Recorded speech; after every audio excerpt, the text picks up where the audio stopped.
Bismillahirrahmanirrahim. Assalamualaikum warahmatullahi wabarakatuh. Selamat datang di channel Kirana, channel kisah Rasul, Nabi dan peradaban bersama Agus Mu'alif Rohadi.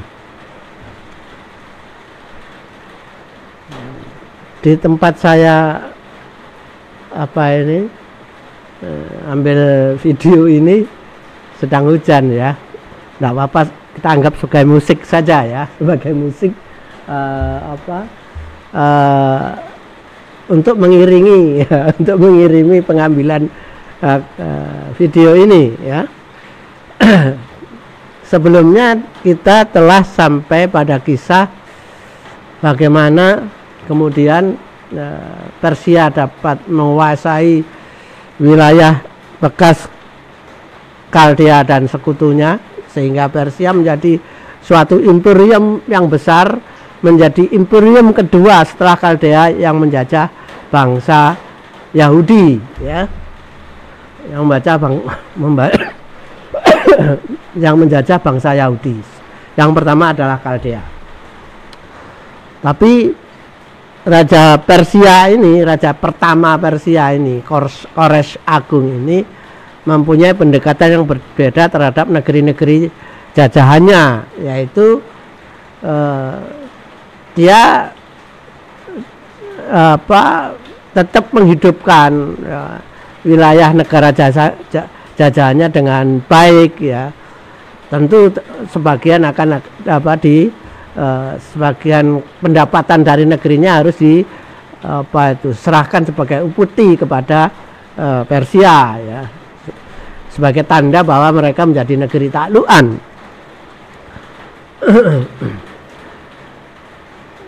Sebelumnya kita telah mengulas bagaimana Koresh Agung memulangkan ya, sebagian kaum Yahudi yang ada di negeri Persia. Sangat rinci jumlah orangnya maupun dari keluarga mana, dari golongan apa. Golongan apa itu maksudnya adalah golongan imam, golongan penyenandung, penjaga, dan golongan lainnya yang terkait dengan peribadatan Haikal Sulaiman ya, maupun penduduk yang lainnya sebagai penduduk biasa dari bangsa Yahudi ya. Termasuk yang dibawa untuk dipulangkan itu adalah peralatan peribadatan di Haikal Sulaiman yang dulu diambil dari oleh Nebukadnezar, yang dulu dibawa oleh Nebukadnezar dari Haikal Sulaiman sebelum Haikal Sulaiman dihancurkan ya. Perlu diketahui bahwa sampai saat itu baik Nabi Daniel maupun yang saat pemulangan itu ada nama nabi lain yang muncul, yaitu Nabi Uzair. Itu kaum Yahudi diaspora dalam menjalankan peribadatannya itu tidak ada Taurat. Karena apa? Taurat pada saat Nebukadnezar itu menghancurkan Haikal Sulaiman, Taurat ini kan hilang ya. Taurat bersama tabutnya ini kan hilang ya, tidak diketahui di mana ya. Sampai saat itu tentu apalagi di Babilonia pasti tidak ada Taurat. Sedangkan Taurat di dalam tabutnya itu sampai saat kehilangannya tidak ada duplikatnya. Nah, jangan dibayangkan seperti sekarang kalau kita melihat, kalau kita kitab Al-Quran itu tiap rumah ada, kaum muslim ada Al-Quran, rata-rata begitu ya. Nah, di seluruh dunia kitab Al-Quran mudah didapati dalam rumah-rumah kaum muslim, terutama toko-toko kitab-kitab agama ya, kitab-kitab agama Islam, toko-toko yang menjual buku-buku tentang macam-macam ya, tentang Islam.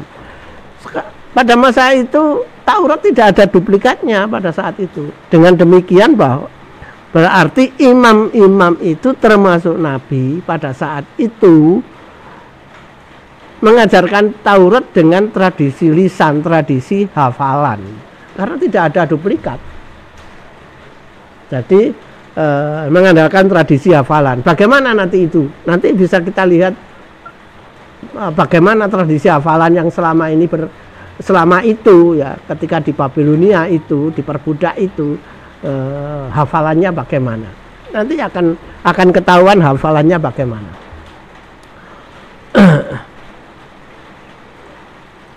Mereka yang dipulangkan jumlahnya sangat besar, ya, 80.000 lebih, ya, 80.000 orang lebih, dan binatang yang mengangkut juga lumayan banyak, baik kuda, unta, bagal, ya, keledai, ya, dan barang-barang Kalsel Sulaiman yang dibawa juga banyak, ya.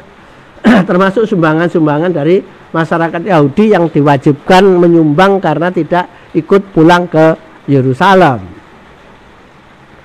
Itulah yang kemarin kita telah kisahkan. Sekarang kita masuk lanjutannya, bagaimana perjalanan bangsa Yahudi ini dalam kepulangannya ke Yerusalem. Nah, tentu ini adalah sebuah perjalanan yang cukup panjang, melintasi gurun pasir untuk menempuh rute yang tidak menarik perhatian. Pasti harus mencari rute yang tidak menarik perhatian. Karena apa? Jumlahnya sangat besar untuk suatu rombongan perjalanan hijrah lagi, ya. 80.000 lebih. Untuk masa itu tentu ini adalah jumlah yang sangat besar, ya, 80.000. Jangankan untuk masa dulu, sekarang aja orang berpindah sekaligus 80.000 orang itu ya lumayan besar, ya. Lumayan besar, kayak rombongan haji gitu, ya. Lumayan besar, ya.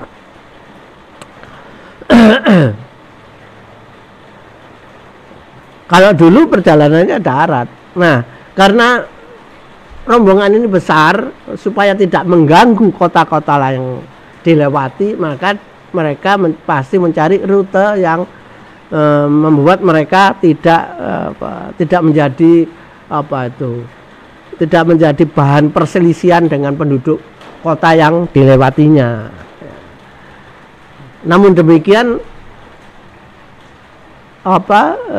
Kores II juga membekali dengan surat perjalanan. Kalau istilahnya sekarang itu surat perjalanan, bahwa mereka rombongan itu memang pulang ke Yerusalem atas surat perjalanan dari raja mereka, Raja Kores Agung, ya. Tentu rombongan ini tidak sehari dua hari, lebih dari berhari-hari, karena besar, ya. Istirahat, buka kemah, istirahat, buka kemah, istirahat, buka kemah, dan mungkin lebih dari 2-3 bulan. Lebih dari 2-3 bulan untuk perjalanan itu. Nah, akhirnya ketika sampai di wilayah kerajaannya, mereka terlebih dahulu kembali ke kota asal usul keluarga masing-masing. Tidak terlampau jauh, ya, selisihnya,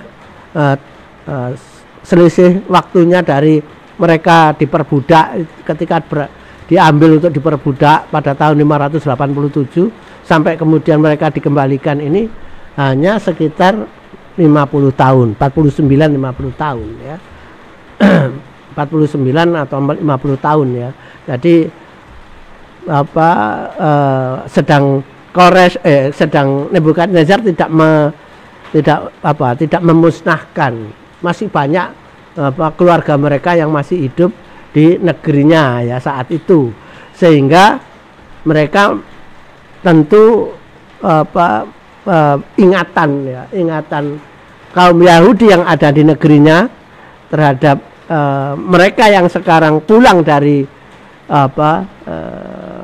negeri Persia itu masih ada, masih cukup segar ingatannya. Ya, dengan jumlah yang cukup besar itu, ya, dan kemudian menyebar ke banyak kota, bukan hanya negara di negeri Yudea, tapi juga di bekas negeri Israel Samaria, ya. Mereka menyebar ke negeri Israel Samaria. Nah, sejak saat itulah sebenarnya kemudian wilayah kerajaan Israel yang terpecah menjadi Israel Samaria dan Israel Yudea atau Israel Yahudi itu kemudian menyatu menjadi satu wilayah lagi di bawah kuasa kerajaan Persia, sebelumnya kerajaan Kaldea. Jadi tidak terpecah tapi menjadi wilayah yang utuh tapi dalam kuasa pemerintahan kerajaan Persia ya, yang kemudian diisi oleh kaum Yahudi ya. Jadi pada masa itulah kemudian penduduk Israel Samaria sudah nggak ada. Yang ada adalah kaum Yahudi, baik yang masih tinggal di negeri Yahudi maupun bangsa Yahudi diaspora yang dipulangkan oleh Kores Agung untuk mengisi kota-kota di negeri Yudea maupun Samaria menjadi satu negeri yang disebut negeri Yahudi ya. Kerajaan Yahudi menjadi satu negeri lagi, tapi saat itu menjadi kerajaan Yahudi, tidak terpecah ya. Menjadi kerajaan Yahudi ya. Meskipun statusnya adalah status negeri jajahan dan kepala wilayahnya saat itu disebut satrap. Kalau sekarang itu bupati atau ya bupati atau mungkin gubernur. Untuk wilayah yang cukup luas itu satu kegubernuran ya. Tapi penguasanya disebut satrap ya. Satrapnya masih yang diangkat oleh Persia ya. Jadi menjadi satu kesatuan lagi, tidak lagi terpecah, tapi yang mengisi saat itu pada saat kepulangan dari Persia itu, maka wilayah itu betul-betul menjadi wilayah bangsa Yahudi. Sedangkan bangsa Israel Samaria hidupnya menjadi diaspora semua di Eropa, Turki sampai ke Britania ya. Itu mereka menjadi diaspora semua, tidak lagi ada Israel Samaria, sudah nggak ada lagi, sudah nggak ada ceritanya ya. Sejak ditaruhkan Sargon II itu Israel Samaria sudah tidak ada ceritanya lagi. Mereka menjadi Israel diaspora di Eropa ya. Di negerinya tidak ada lagi kisah Israel Samaria. Sedangkan Yahudi masih berlanjut. Ya ini kuasa Allah ya. Karena memang yang menjalankan ajaran tauhid ini kan sebelumnya juga selalu meskipun rajanya menyembah berhala, kemudian rakyatnya masih menjalankan risalah tauhid. Imam-imam Haikal Sulaiman juga masih ada ya. Nah, saat itulah kemudian boleh dikatakan wilayah Baitul Maqdis adalah wilayahnya bangsa Yahudi ya. Sehingga kalau menyebut Yahudi itu bisa disebut sebagai bangsa, juga bisa disebut sebagai agama ya. Bisa disebut sebagai bangsa, juga bisa disebut agama. Karena apa? Agamanya disebut juga agama Yahudi, nggak ada sebutan lain untuk agama agama mereka, tidak ada sebutan lain ya. Yahudi, Al-Quran pun menyebut Yahudi. Di Al-Quran ada sebutan Bani Israel, ada sebutan Yahudi ya. Ada dua hal itu. Nah, pada saat inilah kemudian wilayah itu dikuasai oleh Yahudi.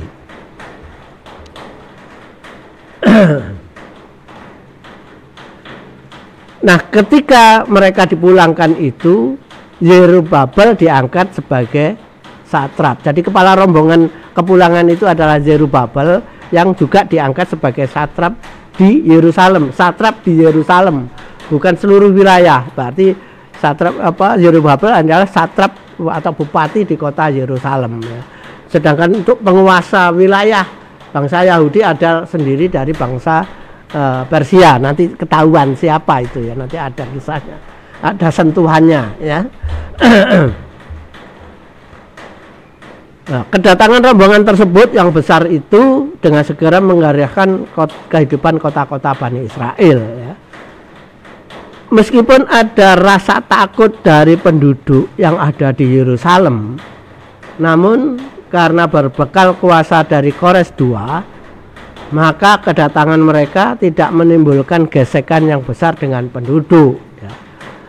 Ya, kota-kotanya kan penduduknya sedikit, ya, sepi, ya. Jadi kedatangan mereka justru menggairahkan, tidak menimbulkan gesekan, apalagi mereka datang dengan berbekal dari surat perjalanan pemulangan dari Kores, raja mereka, ya, raja termasuk rajanya bangsa Yahudi, ya. Jadi tidak menimbulkan masalah. Kitab Ezra pasal 3 ayat 2-5 menyebutkan pada bulan ke-7 setelah kedatangannya, Zerubabel kemudian membangun mezbah untuk menyembelih kurban bakaran dan merayakan hari raya Pondok Daun. Kitab ini tercatat dalam kitab Ezra atau Uzair, tapi Uzair sendiri saat itu masih di Babilonia, ya. Nabi Uzair sendiri masih di Babilonia, belum masuk dalam rombongan kepulangan yang pertama ini, ya, belum masuk dalam rombongan itu.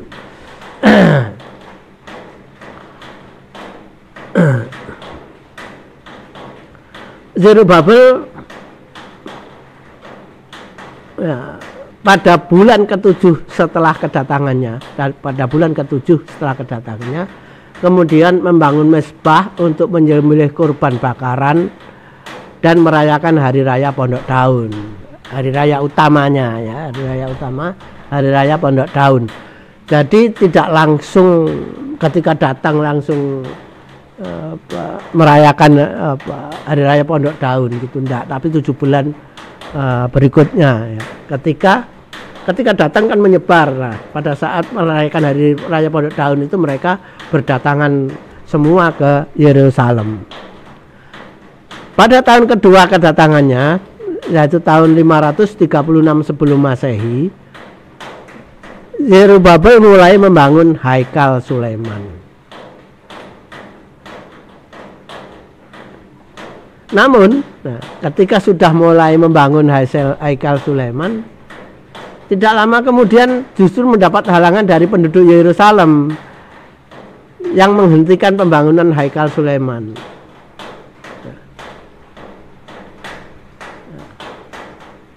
Kenapa? Karena tiba-tiba datang kabar yang mengejutkan dari Persia bahwa Kores Agung tidak diduga meninggal dalam peperangan kecil yang dinilai tidak akan membahayakan jiwa Kores, tapi justru dalam peperangan kecil itu Kores Agung meninggal. Dalam suatu peperangan melawan suku-suku kecil di pegunungan di Sungai Oksus, ya, di bagian timur laut Aral, yang merupakan bagian dari wilayah bangsa Scythia. Peperangan melawan suku Masagetai, suku kecil tapi dikenal sangat bengis. Kores meninggal dengan dipenggal kepalanya, kemudian dimasukkan ke dalam kantung kulit tempat anggur dan diserahkan pada prajurit Persia yang kemudian mencari tubuh Kores Agung dan disatukan kembali dengan kepalanya, kemudian dibawa pulang ke Pasar Gadai untuk dikuburkan di sana. Peristiwa ini terjadi pada tahun 530 sebelum Masehi. Jadi masuk tahun ke-6 setelah Zerubabel dan bangsa Yahudi kembali ke Yerusalem, ya. Pada saat baru membangun tiba-tiba terdengar kabar itu.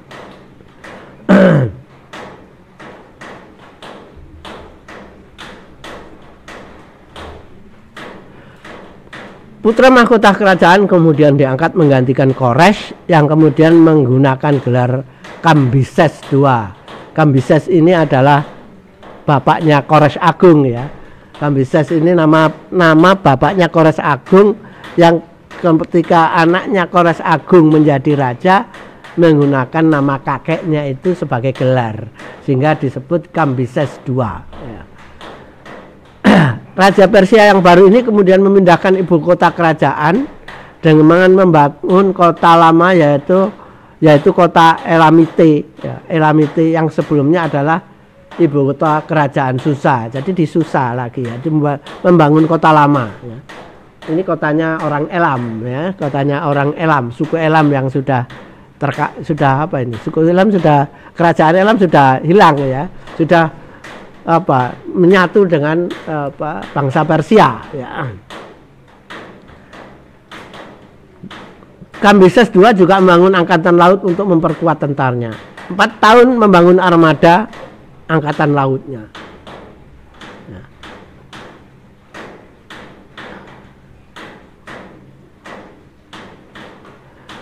Bahkan Kambises II ya,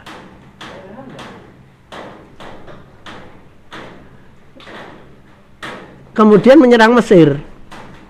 Ketika menyerang Mesir ini, dia ditemani seorang pemimpin pengawal pribadinya yang terkenal. Nama ini akan juga jadi terkenal, yaitu Darius, yaitu orang Media. Ya.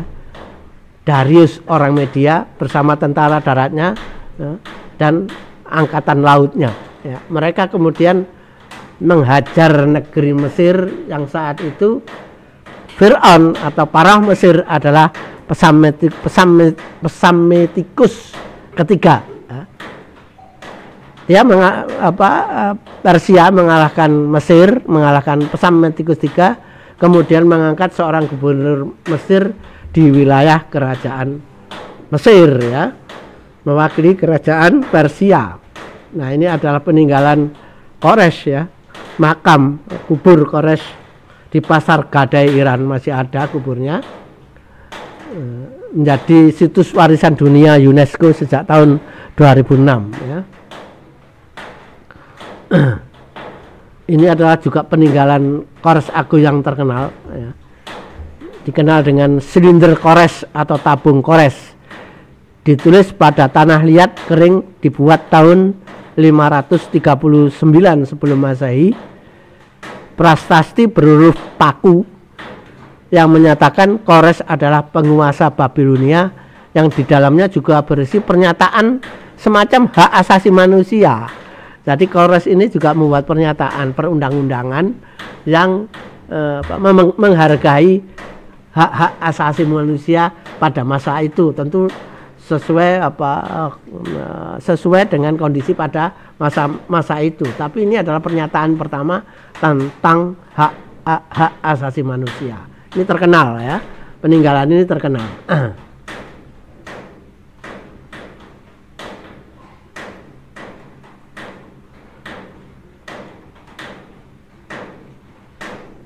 Namun ada peristiwa yang mengagetkan lagi. Setelah 8 tahun kematian Kores II atau 4 tahun dia menjadi raja ya, tiba-tiba Kambises II meninggal karena kemarahan yang berakibat fatal. Apa kemarahan ini? Yang berakibat fatal dan berakibat terjadi suatu perubahan yang sangat besar dalam kerajaannya. Peristiwanya adalah ketika Kambises II yang saat itu masih di Mesir, setelah memenangkan peperangan barunya di Ethiopia. Jadi setelah Mesir dia masuk ke Ethiopia, jadi ke selatan lagi ya. Ke selatan lagi, menggerakkan pasukan ke Ethiopia, dan dia bisa mengalahkan Ethiopia pada masa itu ya. Ketika masih di situ, dia mengirim adiknya yaitu Bardia pulang ke Persia untuk melihat keadaan kerajaan. Jadi adiknya yang bernama Bardia ini dikirim pulang. Namun secara misterius adiknya hilang dalam perjalanan. Secara misterius hilang. Tidak diketahui mati atau tidak. Ya. Mungkin dibunuh tapi tidak ada siapa yang tahu yang membunuh ya. Ya, lingkaran elit Bardia sendiri yang membunuh ya.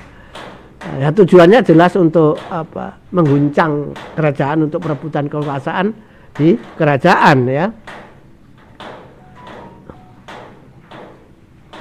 Hilang tiba-tiba, dan kabar hilangnya Bardia akhirnya sampai ke Persia. Diterima kepala rumah tangga Kambises II yaitu Patizites ya, yang kebetulan mempunyai adik sangat mirip dengan Bardia bernama Smerdis. Jadi ada mempunyai adik, jadi kepala keluarga kerajaan ini punya adik yang mirip dengan Bardia, ya, mirip dengan Bardia, perawakannya, wajahnya mirip dengan Bardia.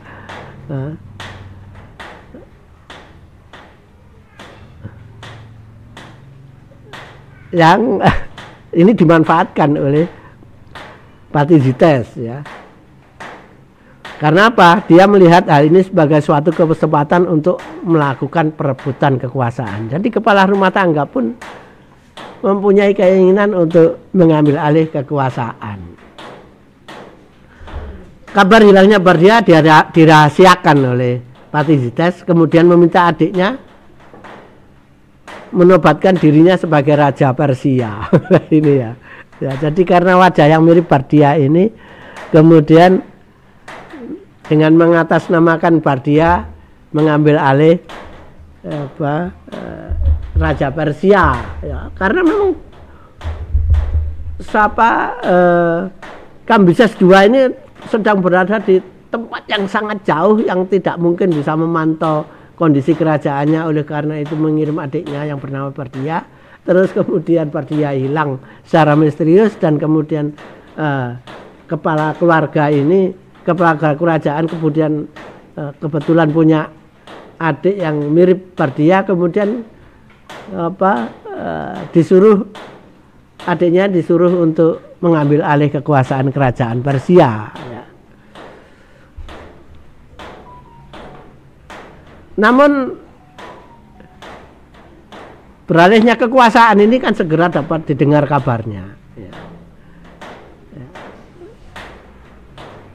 Kambises II tidak yakin bahwa adiknya berani ambil alih kekuasaan kerajaannya, kemudian kirim orang yang di tengah jalan, ya, mau menuju Persia, sudah terdengar kabar bahwa sudah menyebar kabar bahwa yang menjadi raja ini adalah Bardia palsu, ya, atau bernama Smerdis, ya. Sudah terdengar yang menjadi raja ini Bardia palsu. Tentu, ya, Kambises II ini menjadi sangat marah, sehingga kemudian membawa pasukannya pulang kembali dari Ethiopia menuju ke Babilonia lagi. Nah, ketika sampai di Aram, masih di wilayah Aram, karena amarnya tidak habis-habis, ya. Pada saat melompat menaiki kudanya, ya, dengan masih dalam keadaan emosi, marah, meluap-luap, ya. Kemudian kehilangan kontrol atas kendali kudanya, ya. Kudanya kemudian mungkin kaget atau kemudian buat bereaksi yang membuat Kambises II jatuh. Ketika jatuh, kakinya terpotong oleh pedangnya sendiri. Kakinya terpotong oleh pedangnya sendiri, Kambises II ini. Luka parah ini dalam waktu 3 minggu, Kambises II meninggal tanpa mempunyai keturunan. Jadi belum sempat mempunyai keturunan Kambises II ini. Sedangkan adiknya Bardia juga hilang misterius. Otomatis keturunan Kores II ini sudah habis. Keturunan langsung Kores II ini sudah habis. Mungkin masih ada keturunan lainnya, tapi sebagai pewaris kerajaan sudah habis, ya. Sudah tidak ada keturunan langsung. Mungkin masih ada keluarganya, bangsawan lainnya yang masih keturunan dari Kores, tapi kekuasaan sudah diambil oleh Bardia palsu atau Smerdis, ya.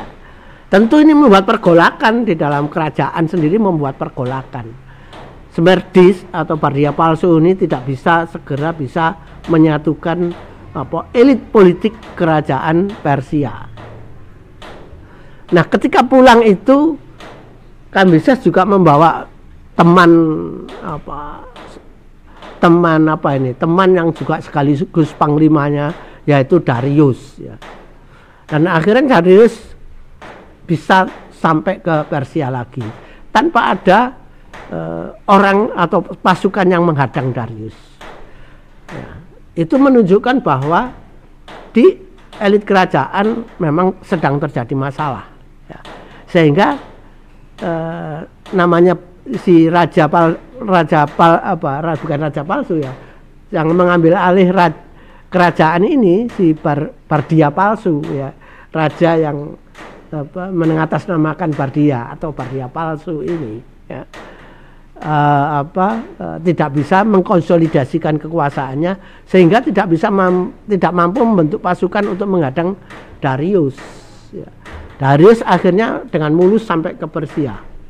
Nah, sampai di Persia dengan segera ya, karena memang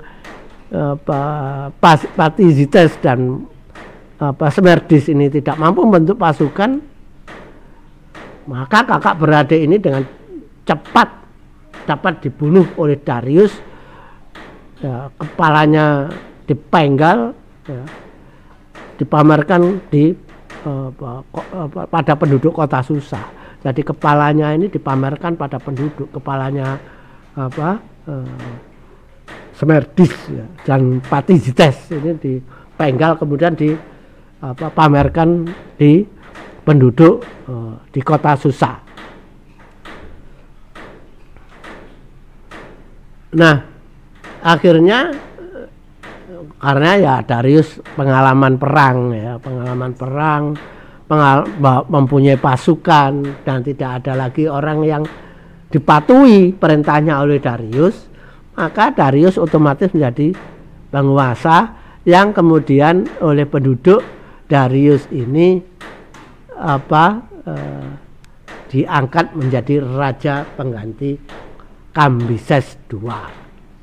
Dengan demikian muncul raja baru dari orang dari Media ya, orang dari wilayah Media menjadi raja di Persia ya. Sedangkan Media, Lydia itu kan sudah Elam itu penduduknya sudah sudah berbaur menjadi satu bangsa yang disebut bangsa Persia.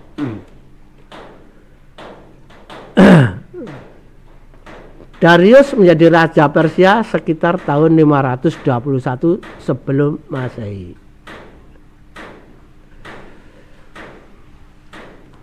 Nah, pada masa Raja Darius sebagai raja Persia ini, Nabi Daniel muncul lagi. Jadi sudah tua ya, Nabi Daniel ini sudah tua. Sedangkan Nabi Uzair belum pulang ya, masih juga ada di Babilonia. Jadi ada dua nabi saat itu di Persia, yaitu Nabi Daniel yang tentu sudah tua dan Nabi Uzair ya. Kitab Daniel mengkisahkan ya, seiring dengan perpindahan ibu kota dan istana ya, Nabi Daniel selalu ikut serta pindah rumah mengikuti kediaman raja. Pada saat masa Raja Darius, Nabi Daniel yang telah mengalami beberapa kali pergantian raja sejak Nebukadnezar itu hingga sampai Darius menjadi raja Persia ya, tentu semakin tua, nabi yang berumur panjang. Pengalaman, kebijaksanaan dan penglihatan Nabi Daniel yang sangat langka dalam melihat masa depan yang selalu dibutuhkan oleh para raja. Bahkan Darius akhirnya mengangkat Nabi Daniel menjadi penasihatnya lagi, bahkan menjadi sahabat. Dia bersahabat, Raja Darius ini bersahabat dengan Nabi Daniel. Yang itu menunjukkan bahwa Darius juga bukan orang muda lagi saat itu ya.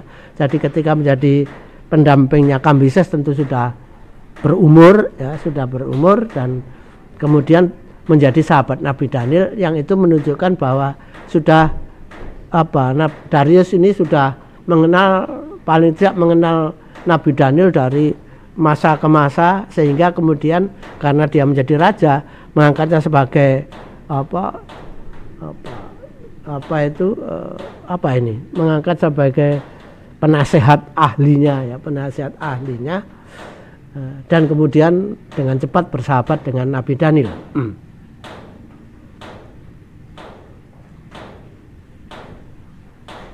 Kitab Daniel pasal 6 ayat 7 sampai 28 menyebutkan selain Nabi Daniel sebagai penasehat, Darius juga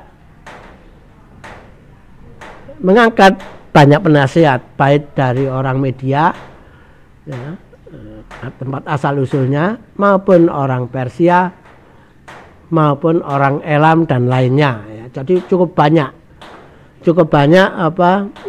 penasehat Nabi Daniel ini. Mereka, para penasehat ini ya, penasehat ahli lainnya ini tentu tidak mampu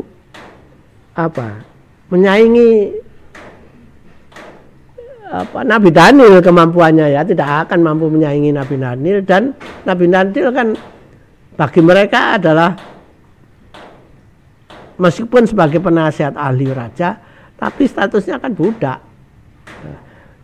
Jadi para penasihat ahli dari beberapa orang ini membuat rencana untuk menyingkirkan Nabi Daniel. Dan rencana itu mendapatkan momentumnya ketika kerajaan sedang mendapatkan suatu masalah. Kemudian untuk menyelesaikan masalah tersebut, mereka mengusulkan suatu aturan kepada raja bahwa selama 30 hari tidak boleh ada orang meminta apapun kepada dewa, ya, kepada dewa mereka, ya, atau sesembahan apapun. Tidak boleh meminta kepada dewa-dewa mereka. Permohonan kepada dewa harus melalui Raja Darius. Jadi permohonan ini diseleksi, ya. Untuk menghadapi masalah itu permohonannya diseleksi untuk disampaikan kepada Raja Darius. Raja Darius lah yang harus memohonkan atau berdoa kepada dewa mereka. Peraturan untuk 30 hari ini tidak boleh dirubah, ya, atau digugat, dan tidak boleh dicabut. Siapapun yang melanggar aturan itu akan dimasukkan ke gua singa. Gua singa itu sebuah gua yang di dalamnya ada singa, ya, yang memang diperuntukkan untuk menghukum orang, ya, menghukum mati dengan dimakan singa, ya. Sehingga terkenal dengan gua singa. Ya, usul itu kemudian diterima oleh Raja Darius. Karena apa? Dia bisa mengontrol, ya. Dia sendiri bisa mengontrol apa yang dilakukan oleh rakyatnya.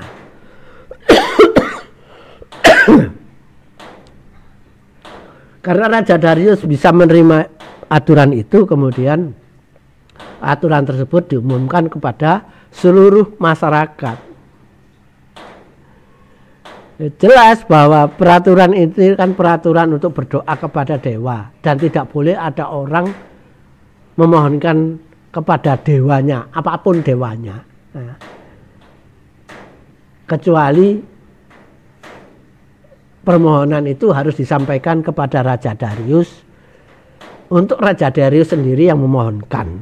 Nah, ini triknya, trik para penasihat ahli untuk menyingkirkan Nabi Daniel, ya. Menyingkirkan Nabi Daniel karena apa? Nabi Daniel ini kan bukan penyembah dewa, tapi dia selalu beribadah secara rutin, ya.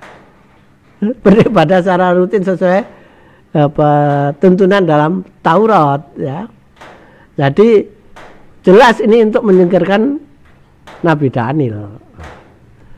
Mendengar adanya aturan itu, Nabi Daniel kemudian mengurung dirinya di dalam rumah, karena aturan itu sangat membahayakan jiwanya, ya. Namun para penasihat raja secara sembunyi-sembunyi memerintahkan orang untuk mengasihi perbuatan Nabi Daniel selama di rumahnya. Jadi dipantau ini para penasihat raja itu memantau perilaku Nabi Daniel. Apa aja yang dilakukan Nabi Daniel di dalam rumah. Jadi kirim intel, kirim mata-mata untuk memata-matai perbuatan Nabi Daniel, apa saja yang diperbuatnya di dalam rumahnya. Akhirnya mereka memperoleh fakta bahwa dalam sehari, dalam satu hari 3 kali Nabi Daniel memanjatkan doa kepada Allahnya, ya. Bukan kepada Dewa Marduk, tapi kepada Allahnya, dan mereka mengetahui itu. Perbuatan Nabi Daniel ini kemudian dilaporkan kepada raja oleh para penasehat ahli raja ini, ya. Ketika Darius menerima laporan itu, Darius baru sadar bahwa memang aturan ini dibuat oleh para penasihat ahlinya yang lain itu untuk dengan sengaja menyingkirkan Nabi Daniel. Namun Darius tidak bisa menelan ludahnya lagi. Peraturan sudah diumumkan, ya.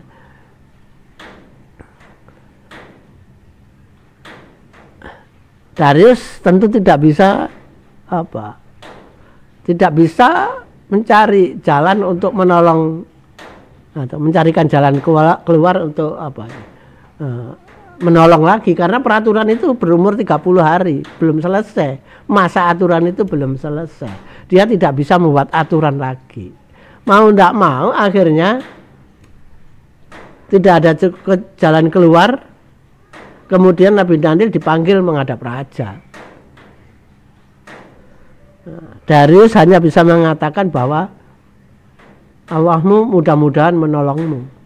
Mengatakan ini pada sahabatnya yang yaitu Nabi Daniel itu. Dia sudah tidak bisa menolong meskipun dia sadar bahwa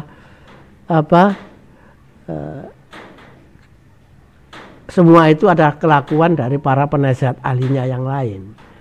Nabi Daniel juga menyadari itu, ya, dan tidak melakukan tidak melakukan perlawanan apapun.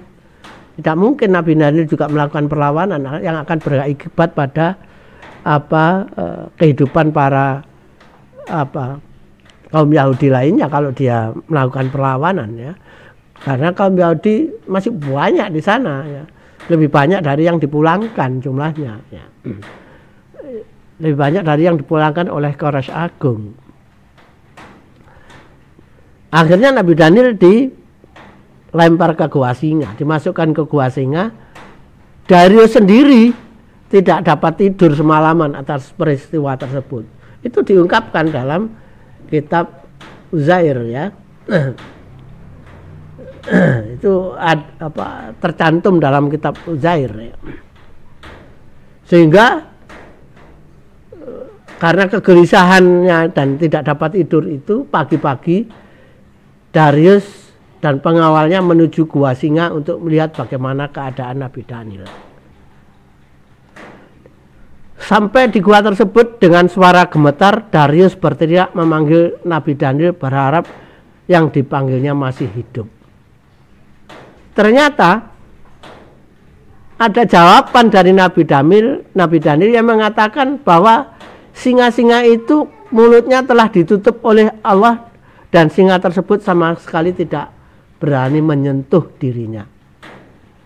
Tentu kaget dan gembira, kan?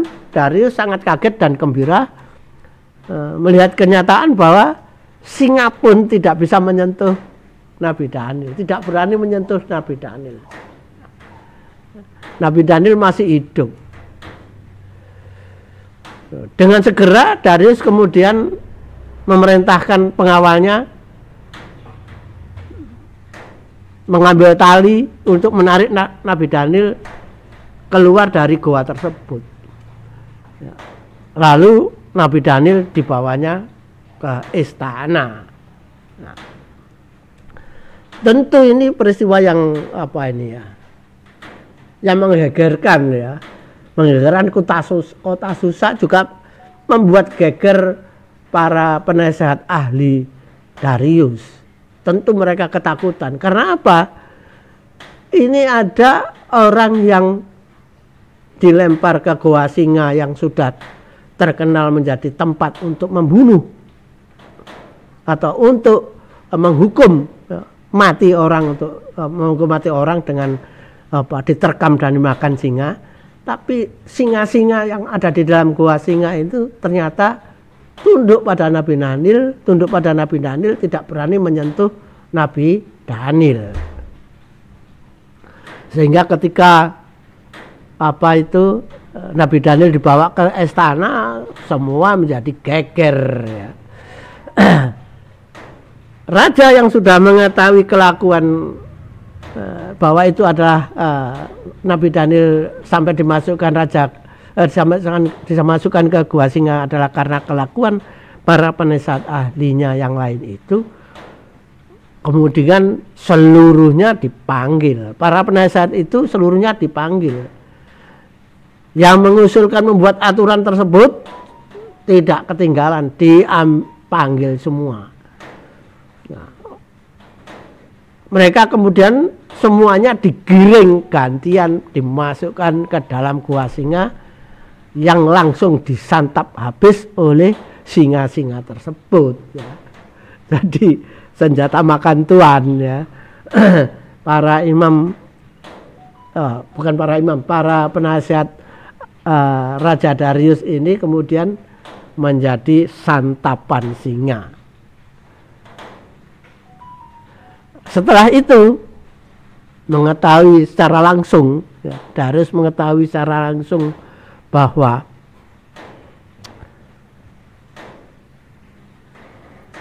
bukan hanya tentang nabinya, tetapi mengetahui bahwa Tuhannya kaum Yahudi adalah Tuhan yang sangat berkuasa, yang langsung bisa menolong yang menjadi penyembahnya, termasuk bisa menolong kaum Yahudi ya, yang bisa memberikan rasa aman pada kaum Yahudi yang ada di Persia. Darius tentu mempunyai rasa khawatir seperti dulu pada masa Nebukadnezar menghadapi Sadrah, Mesak dan Abednego yang tidak bisa dibakar itu ya, yang tidak mati terbakar. Kalau sekarang Darius melihat Nabi Daniel tidak disentuh oleh singa-singa yang berada di dalam Goa Singa. Kemudian Darius mengumumkan kepada seluruh rakyatnya tentang larangan mengganggu ibadah kaumnya Nabi Daniel dan menghormati Tuhannya Nabi Daniel, menghormati Tuhannya bangsa Yahudi, menghormati Allahnya bangsa Yahudi.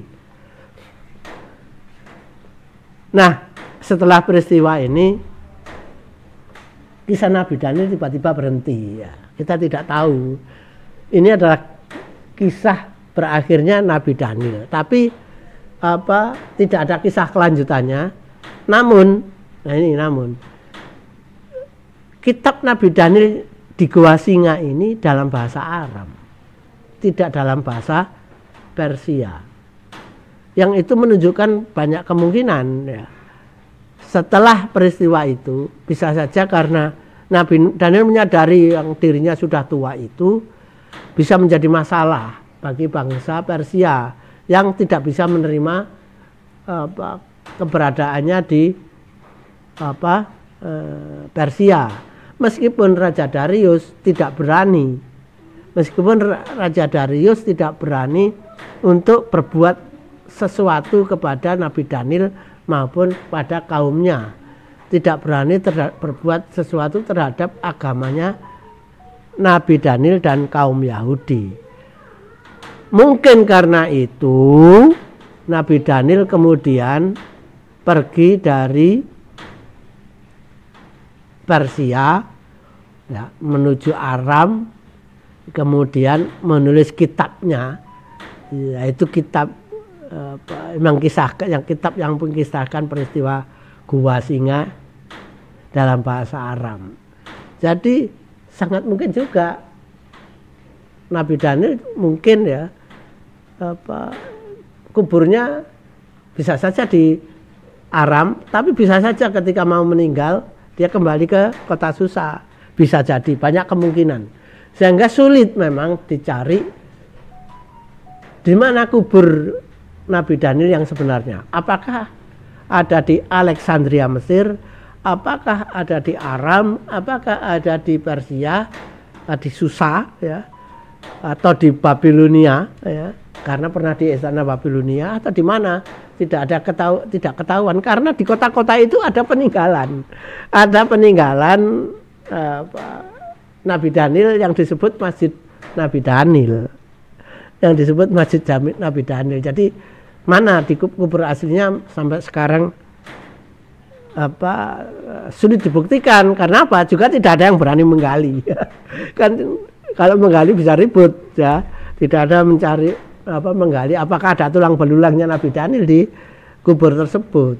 Jadi itulah yang terjadi pada Nabi Daniel, sehingga Nabi Daniel ini peninggalannya banyak, ya. Peninggalannya banyak di beberapa kota.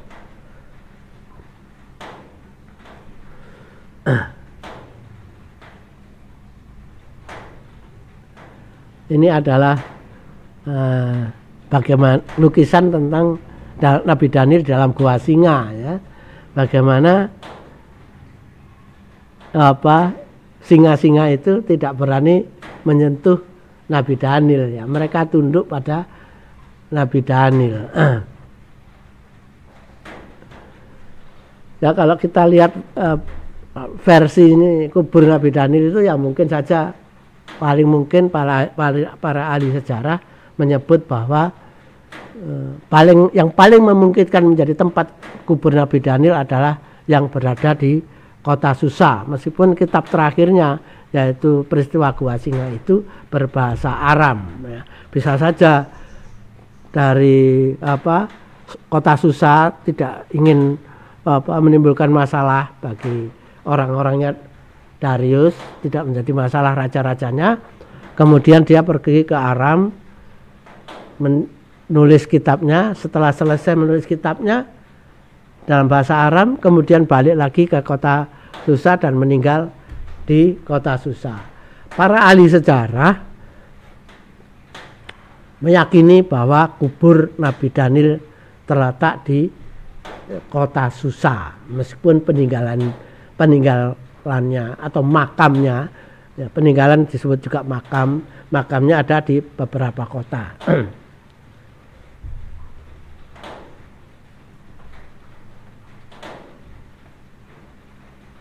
Ya, saya kira itu, ya, yang bisa saya sampaikan pada kesempatan kali ini.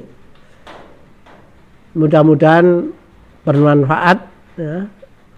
Mudah-mudahan bermanfaat dan menambah pengetahuan kita, ya, menambah pengetahuan kita tentang